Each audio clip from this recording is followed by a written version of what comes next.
Ithai Barrage Tagi Sugnu Thongkhong Phaobagi kilometer kulumdoi rom sangba Lambi Asi HOUKHIBA CHAHI 12 rom HENNA SHEMJINDANA LAKPANA KHUDONG THININGAI OIBA PHIVAM LEIRAKPADAGI Lambi Paring ASIBU Shemjinbiyu Haina Meeyam appeal Tourakli Lambi Asi Shemjindabagi mayokta ngasi wangu sandang khonggi miyamna Lambi Asi da thoklaktuna khongjang changsinki khongjang changsinba aduda saruk yakhiba CH Bimola kauba miyoi mana hai Lambi Asi Manipuri river gi mapanda khundariba Kakching district ki Sugnu SC gi manung channa leiba khulkun henbagi miyam gi yamna maru oiba lifeline amani lengak asina term ani suraba fauba Lambi Asi yengsin bidana leiriba asi laibak thibani masina maram oiraga Lambi paring asida khundariba miyamna chawna khudong chadaba mayoknare Lambi Asi Chief Minister Nongthomam Birena nongzu pantha hek loibaga semba horagani haina lokthokibani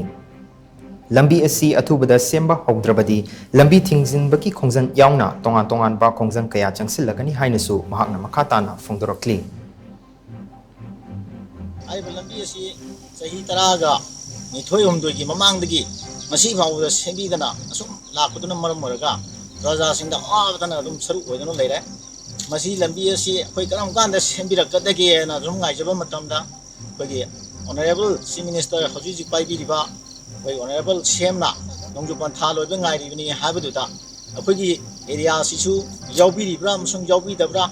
yaugadi athu matamda sembiyo yaudagasu Yohan view high than our Prazasing, my gate hijari,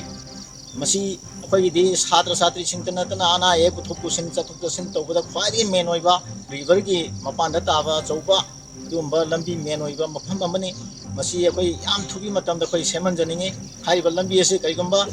roaming is high taking my never be back now, Yang Junction Biakta Taraga, the Prazasing, I can be Junction Jagani.